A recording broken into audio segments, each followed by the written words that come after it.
I'm immediately drawn to something next to this cabinet, which is the first advertisement we've seen for Kit Kat. Oh, yes. Now, the Kit Kat is a point of contention between myself and Celina. Yes. Because in Norway, We have something that is much better called Kvikk Lunsj, and it's been a thing since the 20s or something, and people would bring it when they went skiing because it means quick lunch, but it's basically, it looks like a Kit Kat, and it has it's chocolate-covered biscuit, or what do you call it? Yeah.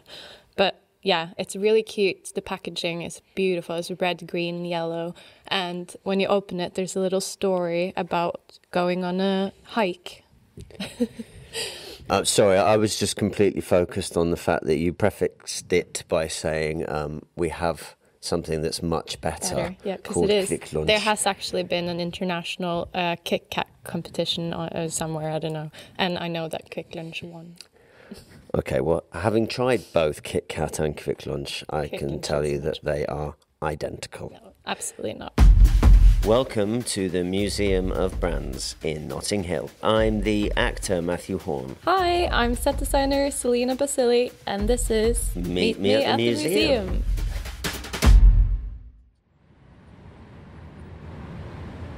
It's a beautiful day and we're stood looking at the frontage of the museum.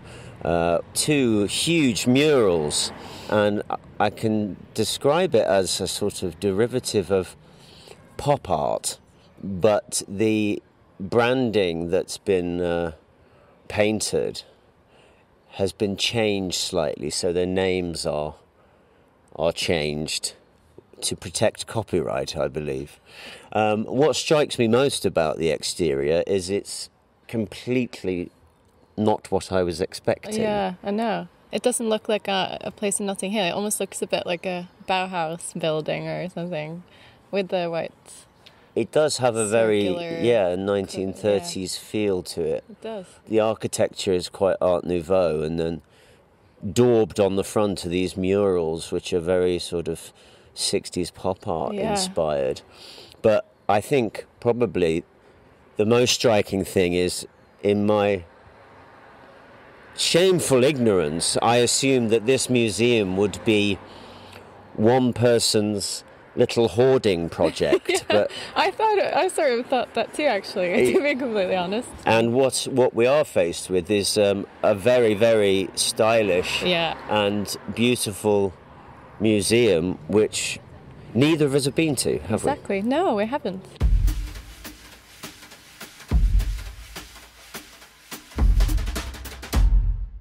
So we're inside the Museum of Brands now, and it is very stylish indeed. It really is. Isn't it, Celina? And it has the most amazing museum shop. Well, this is what's wonderful about this museum, is that we're immediately into the gift shop, which may well be to do with brands and commercialism and capitalism. But I think we can all agree that when coming to a museum, we love a gift shop, and they're normally at the end when you exit. But you're straight into the shop, and it gives you an indication as to the style and feel of the museum itself. Yeah. In fact, I can already feel my bank to account depleting. I know, me too. They have a vintage Marmite puzzle. Oh no. And we must point out that we're here alone, and which is a real luxury to be able to observe everything in peace. Yeah, I say alone with the exception of a gentleman called Liam. Hi, Liam. Hi. Welcome to the Museum of Brands. I'm Matthew. This is Celina. Hi, nice to meet you. Nice to We meet you. have our National Art Passes with us. What does that mean? Great. So with your National Art Pass, you get half-price tickets. So normally it's £9, so £4.50 for you. That's fantastic. That is so that absolutely gives amazing. us extra money to spend in this gift shop. How wonderful. So when you guys are ready to start going around the museum, it starts just behind you in the time tunnel. It takes you chronologically from the Victorian era right up to the present day. Wow. Okay, so we start in the Victorian era, and so we're turning right from the gift shop into the time tunnel, which is very exciting. Neither myself nor my partner Celina have been to this museum, and it's somewhere that I personally wanted to come, partly because I'd never been, but partly because I have an interest in art and how art is influenced by brands and vice versa. And really to learn a bit about how branding came about. And I'm very interested in how brands and art cross over. And I think the reason why we're here is that we both have a common interest in art, and branding, brands and art are intrinsically linked, particularly in your line of work, aren't they? Yeah, I work in the art department in film and TV, and also set some for fashion and music videos. And yeah, I love logos. It's so fun to look at the different types of graphics that people have made throughout the years. And yeah, I must admit, I've always wanted to design a grocery store. Because, yeah, it would be so fun to be able to choose all the brands or the logos that you'd like to have displayed. I mean, just from a very quick view, this whole place is like a big grocery store, except for the products aren't inside the packaging.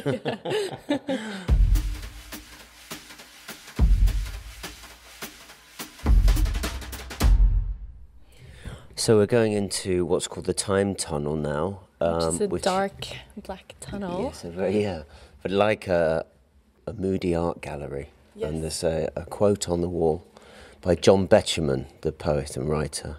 When you understand the past, the confusion of the present becomes clearer. So as we go through, there's Victoriania or something like that. That's interesting. I don't think I've ever heard that before. But there's a mixture of things from...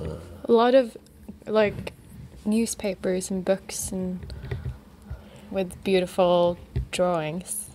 You see, what's interesting about the early part of this is there's lots of typography. Yes. So there was obviously, this is where advancements in printing and fonts and visual design in terms of wording.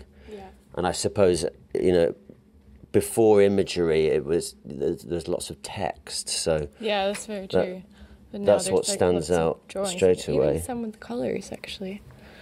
And then as we move further down through the time tunnel... Some beautiful clothes, Victorian clothes. Wow. Yeah, a gorgeous Victorian dress to give you a flavour of the era. But as we come down, there's much more imagery and it's much more pictorial, isn't it? If you turn left, there are toys and game boards. And I always find that so... fun to look at, and big dolls' houses they would have, which were so detailed. Like, yeah, I always wanted to be a Victorian girl when I was a kid because they all had like beautiful sun hats, and we had the most beautiful dolls that had like bows and nice hair, and So Celina is drawn to the. You're drawn to the beauty of these dolls and a Victorian rocking horse, but it's what a lot of people would deem as very creepy.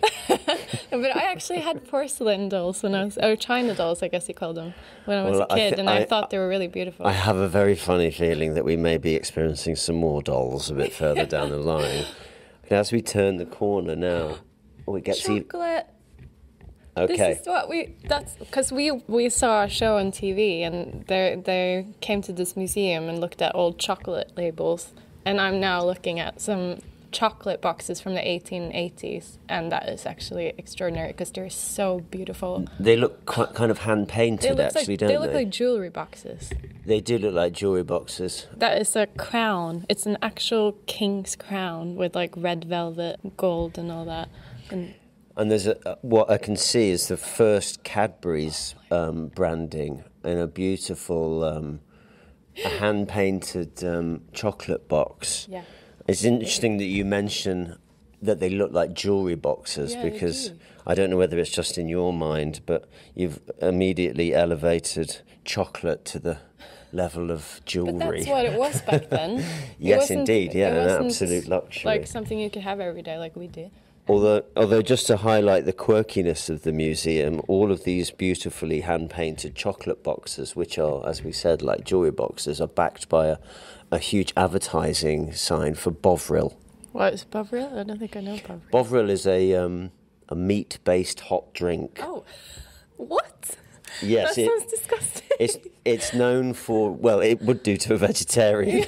It's known really for football fans drinking at half-time. Of course, it's like American jerky or whatever you call it. Yes, I guess Except that's so. not a drink, but yeah. I know that the reason I like going to museums with you is because you're from a different country, and so your experience of art and design is very different to mine. Yeah. There's also a reasonable age gap between us, so there's a generational thing going on there as well, I suppose. It always makes it very interesting to hear each other's views and Hear each other's views on any piece of art or design or whatever, but also learn, I suppose. I learn a lot from you about... yeah, and me from you, absolutely. Yeah. Yeah, and I think going to museums it's relevant for both of us for what we do, really. You see, I think this whole experience today, for you, it's quite interesting because it's almost like work. Yeah. You're effectively a designer in this museum, looking at design, and I'm a consumer and a punter. So I think that's a dynamic that I think probably carries across all of our museum and art gallery visits, really, that we look at it from different angles. Yeah.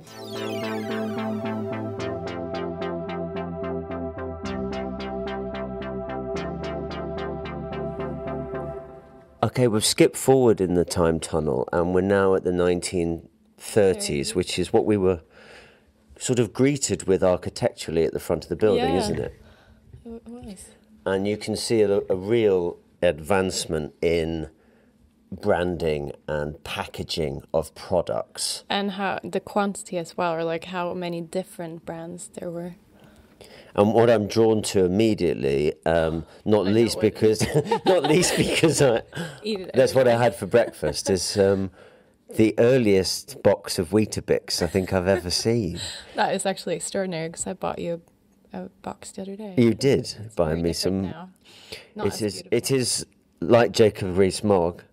Well, it's actually our only common ground. We like Weetabix in the morning. Oh, now I'm completely drawn to something here. Yes. Oh my God. So This is weird. extraordinary. So I believe we're still in the 30s. Yes, I can see we're still in the 30s. And what's facing me now, and I'm completely drawn to, is is a poster advertising Skegness.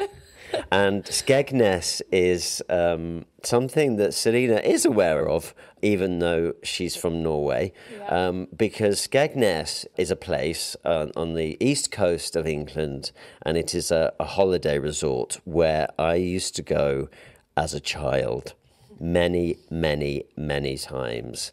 And Skegness has a sort of mascot, a rather portly man with a pipe, a yellow scarf and a blue jumper and black Wellingtons. Like a seaman, like a... He's called the Jolly Fisherman.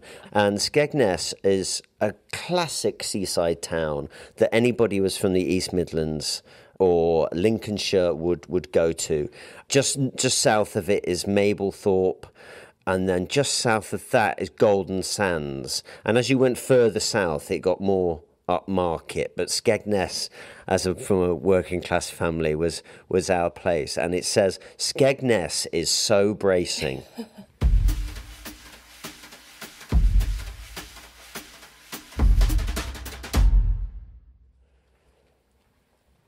there's over 12,000 items here to look at. So yeah, there is a lot to take in. There's so much to see here. Yeah, if I could, I would spend days. We shall definitely be returning. Yes, that's for sure. With our art passes. But as we move down through the time tunnel, we're going through to the 40s and 50s now. Now this is I know going to draw your eye, because in 1953 we have a huge section of the coronation of the Queen. Yeah. I wouldn't class myself as a royalist per se, but I know Celina and the Norwegian population generally have a fondness, shall we say, just for think royalty. They're nice people. Actually, very naive, and we saw the Queen on Zoom last night. Not a personal Zoom, but she was on Zoom on the television, TV, on the news, and we that was remarked just about amazing. how wonderful she looked on Zoom. It just makes them so ordinary. And having both of us done so many Zooms over the last year, I just wanted to say to her, "What's your secret?" Oh my God. Okay. So we're now still in the 50s, and we're literally walking into the most beautiful tiny little grocery store with just, lots of tins, like the Heinz tomato soups and, oh my God, and the Campbell's. So this is exactly what you wanted to see, isn't it? Yes. All the tins and oh my God, the Tide washing powder boxes and, all those funny, I just love I think the 50s were like the best period for all the labels, really, to be honest. In terms of the branding? Yeah, everything just looked so, I don't know, cute and happy. Like, I'm drawn also to a brand which I've never ever heard of, which is a gravy brand called Bavy. Yeah, I just noticed that too. Which is maybe a portmanteau for brown gravy, but I don't know. You're right. Beautiful box anyway. I have always wanted to do a grocery store set, especially after there was several episodes in The Handmaid's Tale where there is this amazing grocery store that is just it's really neat and white and beautiful, and all the labels are incredible. And I just think that would be so fun to do. That's the thing though about film and TV, you're almost always using fictional brands that the graphic designer invents, because you're not allowed, because of clearance, or you shouldn't be using the real brands unless they let you. So I guess that's what I do love about my job. It's extremely varied. Like, every day is different. What I need to get is very different. And what's fun about doing both film and TV and fashion and stuff is that film and TV can often be very big, so your role is very specific, whilst on smaller things like editorials and such, I get to do the whole thing a lot, which is very fun, because then I get to do the whole design, really.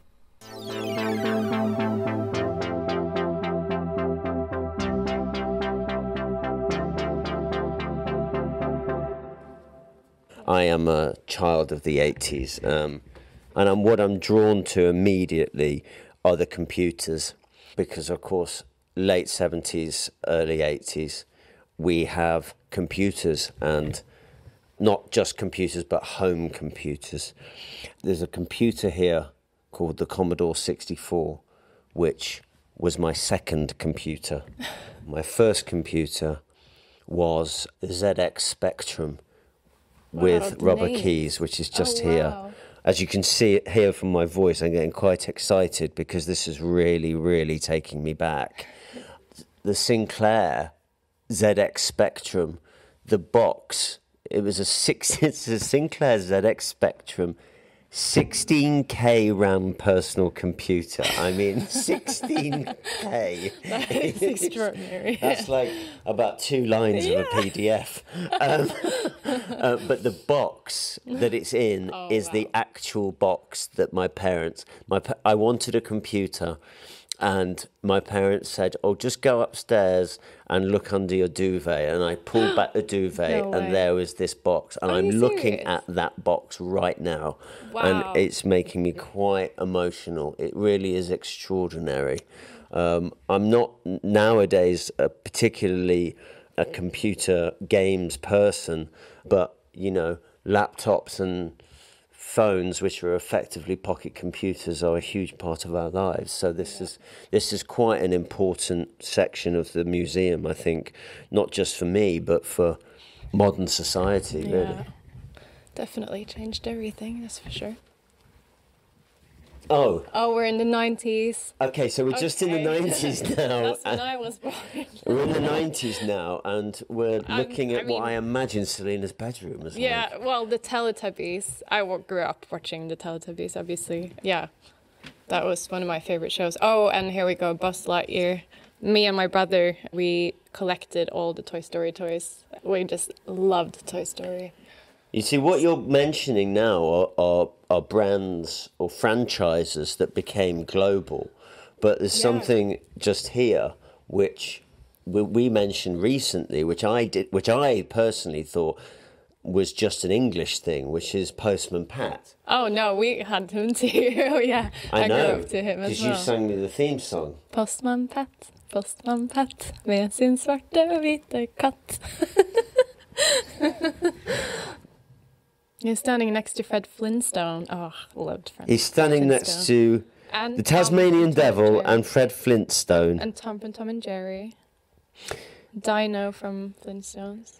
So yeah, we're moving through the 1990s and seeing lots more product branding that we recognise, as well as the whole Spice Girls section. I mean, Spice Girls were.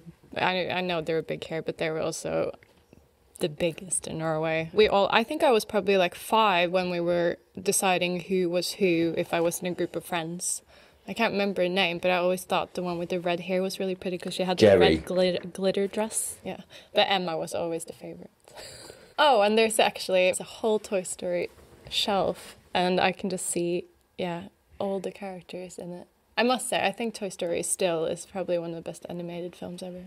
Me and my brother, we liked the idea that the toys could come alive at night or whenever we weren't there. So we sort of believed in that a bit and pretended like that was actually a thing. So yeah, we started collecting all the toys when we started traveling to Disney World. And I think the films, they're just so beautiful in a way. Like they're just, about friendship. It was quite funny, but I mean, Toy Story 3 or 4, I can't remember, it came out like a few years ago, and it was like 20 years later on, and both me and my brother were in our 20s when it came out, and we both cried when we watched it, because it ended with, spoiler alert, the toys being left behind at a new kid's house, and that was very sad, because I felt like it was the end of our childhood.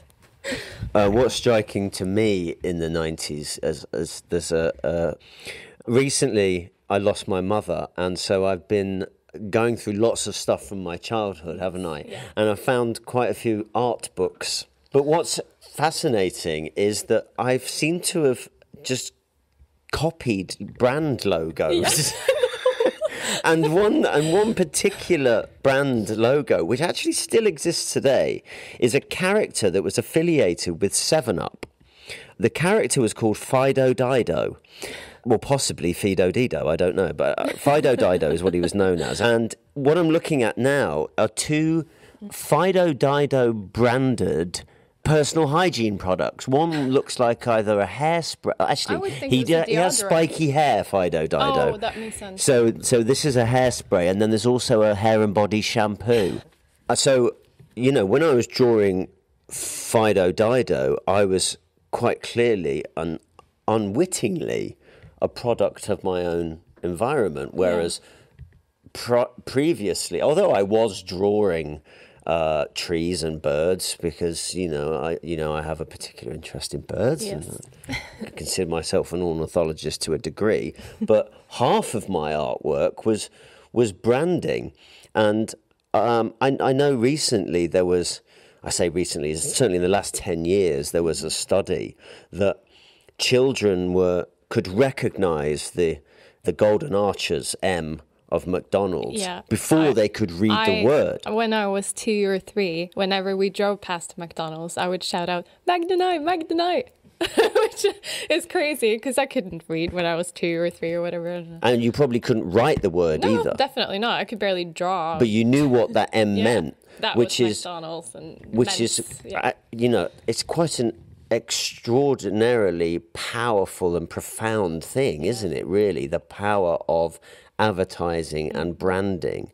Well, certainly for me personally, looking at these 90s products, that is really, for me, is what is most striking, is the power of brands and how it affects children, because it clearly affected me Me as a too. person.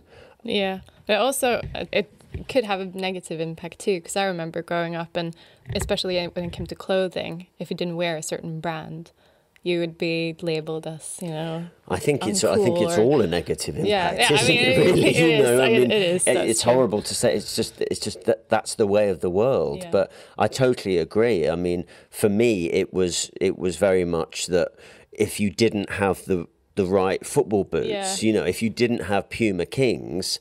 It got to bullying, especially in my school. If I didn't wear they wore Ralph Lauren T-shirts, and if you didn't have that, you'd get bullied. It was crazy. And I think, I can distinctly remember, I don't come from a wealthy family, and this is no detriment to my father at all, or my mother, but they bought me some Dunlop football boots, and I genuinely felt fear and shame that I'm going to have to go in when everybody's wearing Puma Kings with these Dunlop boots.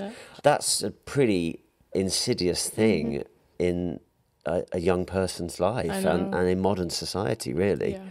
Still a great museum. Oops.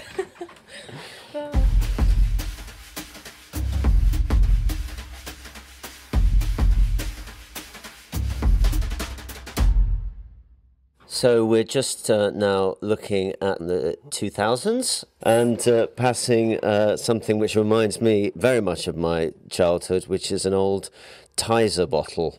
And we were talking about sustainability earlier, actually, weren't we? And so these Tizer bottles, this is a glass Tizer bottle, and you used to return these bottles and get some money back. Now that's what we still have in Norway, and with you still plastic have that bottles. in Norway. And we still do that, and I don't understand why it's not done here. It annoys me so much. It's such a waste, and there's no recycling. It really annoys me. So we come to the end of the time tunnel, and in an incredible juxtaposition against a shrine of One Direction, we meet Robert.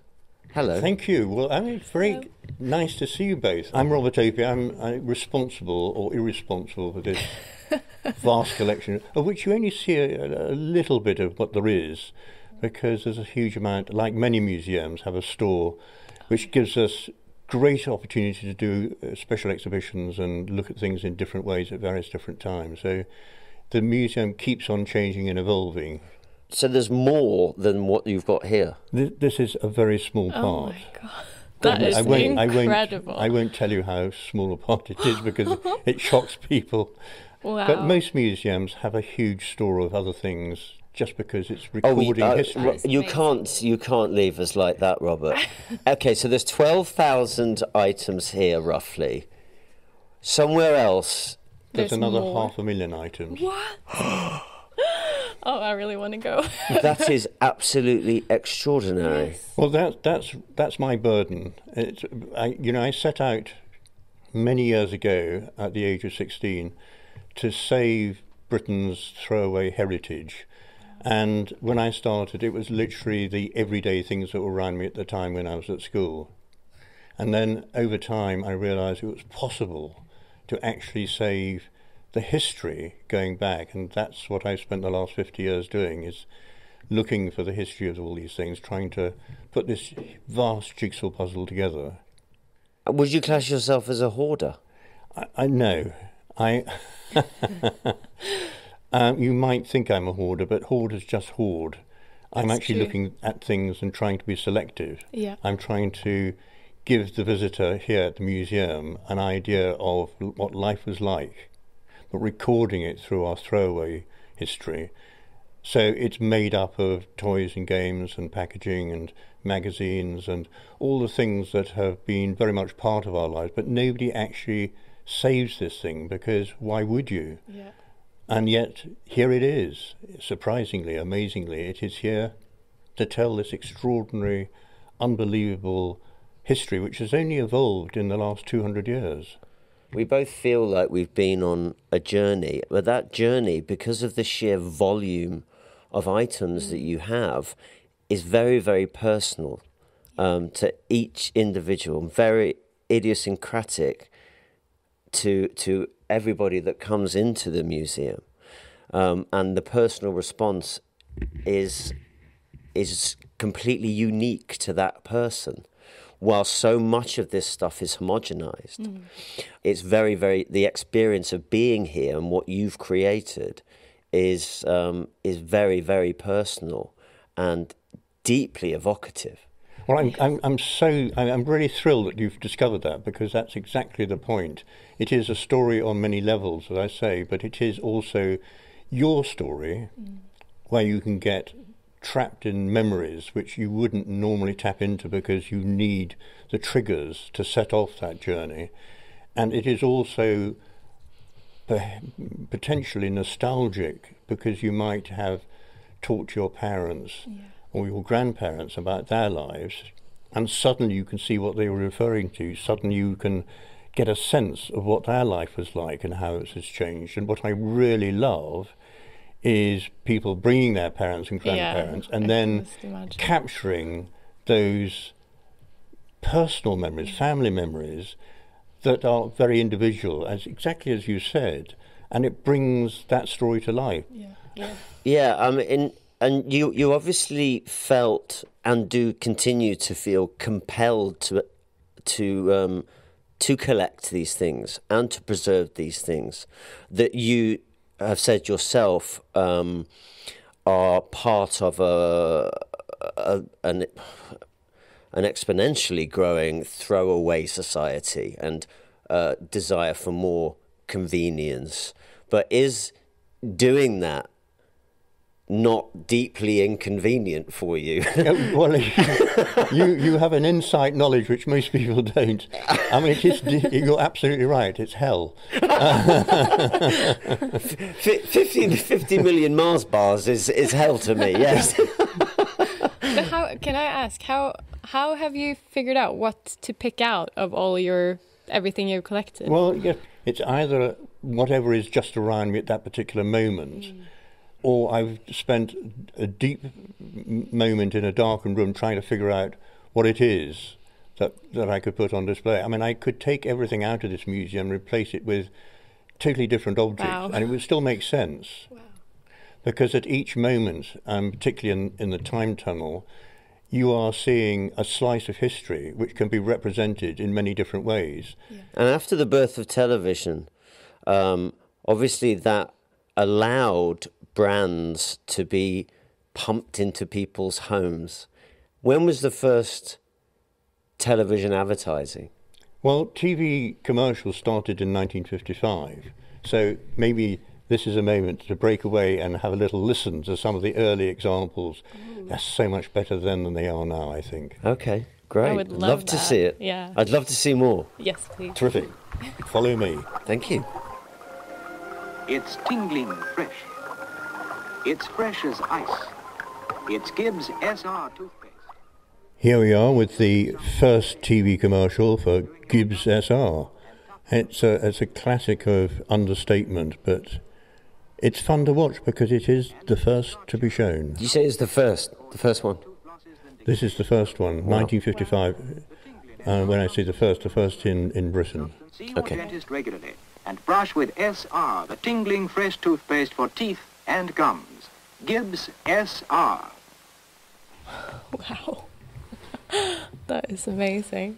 Extraordinary. Yeah. And I'll tell you why I find that extraordinary, because it follows a format which you see today. Yeah. Let's watch another TV commercials which will give you a sense of the way that TV commercials then started to become more exciting certainly by using well-known television stars. Well, girls, your last day at the Zermatt School for Young Ladies. Your final and most important lesson, how to spend Daddy's lovely money. This is a great ad for Parker Pens. Penelope Keith promoting it in a remarkable way. She's so talented. Let's listen to this. Now then, all together, girls. Yes, Celia? Madame, does one spell pence with an S or a C? I don't think you need worry about that, my dear. The Parker Lady in white roll gold, £9.95. Again, the common theme here is it's aspirational. Yes. But it's also funny. Yeah. And I think the combination of aspiration and humour, it makes a winning formula for advertising in general. Absolutely, and one of the great keys to a good ad is you can watch it time and time and time again without getting bored. Yeah. I have watched that a lot. There aren't that many good ones anymore, that's for sure. Well, there were very few funny ones. Yeah. Genuinely, I mean, there was one probably about 20 years ago now with Peter Kay, and I think it was for Bitter, and that was extremely funny. And I think if you can make somebody laugh, then they're more likely to buy your product. But, of course, you make it too funny, people forget actually which brand you're selling. Yeah. Well, I'm curious to know and get your thoughts on how art and nature has affected branding and manufacture.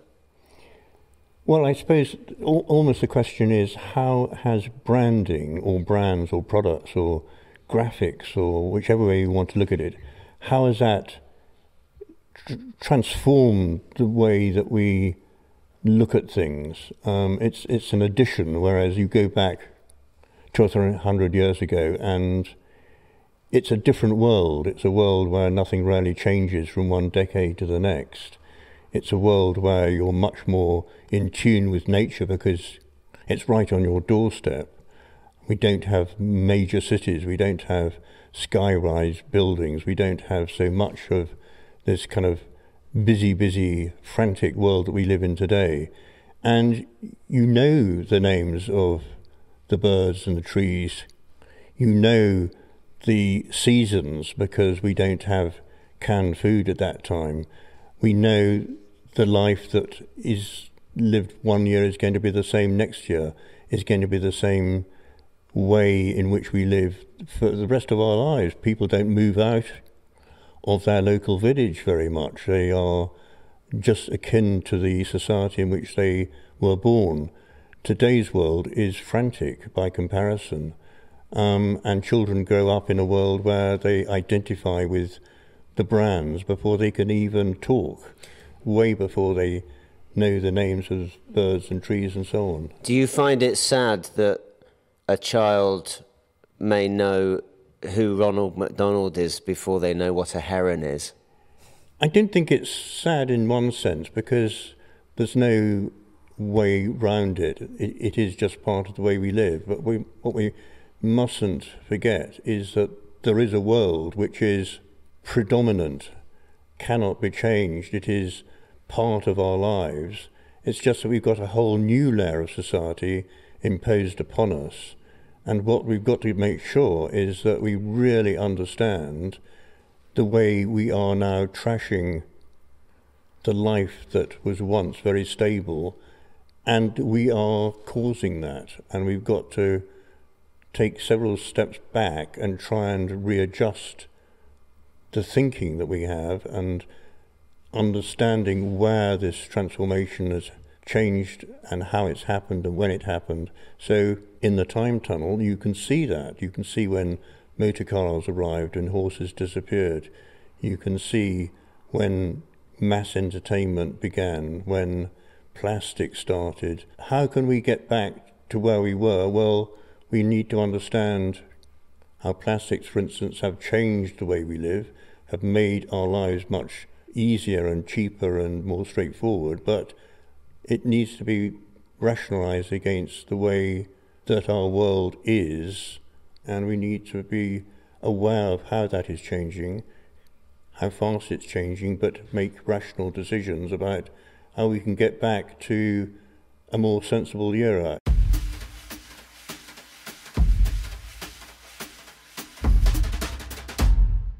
Well, we've finished our tour, haven't we? Yes. Did you have a nice time? Oh my God, the best. I just need to come back and walk around slowly and just look at every single item one day because, yeah, there was so much to see and so much to take in. Yeah, I was really, really surprised today, I think, which sounds quite trite, but it was it was not what I expected at all. I expected a sort of quite dusty and musty, pokey, odd little room full of quirky items, and it's the opposite of that. It is a progressive and stylish museum, and which, educating and just, you know, should be bigger and more well known than it is. It's a really, really fascinating place, and I think what's most striking is how personally engaging it is. I know. It's like it just made me want to bring my whole family, like parents and if I had grandparents, you know, it'd be amazing. But that's amazing though, because most of these brands that we've seen are all British products, and I know, but there were still so many that. But it's so evocative for you as well, being from Norway. Yeah. So, you know, I think the Museum of Brands is a really incredible resource for people who work in the industries that we work in. Yeah, but also not for only that, but everybody. Everyone. You know, everyone. And I really recommend that people come. And yeah, me too. I think it would be, I mean, we will certainly come back, and it'll be more exciting to be here with other people, to hear other people's reactions. Exactly. And also, I think probably at that point, the heating will be on. Yes. Hopefully. Thanks for listening to Meet Me at the Museum with me, Mathew Horne. And me, Celina Bassili, at the Museum of Brands in Notting Hill. If you like this episode of the podcast, please rate, subscribe, or tell a friend. And don't forget, you can show your love for museums with a National Art Pass. It gives you great benefits at hundreds of venues whilst raising money to support them.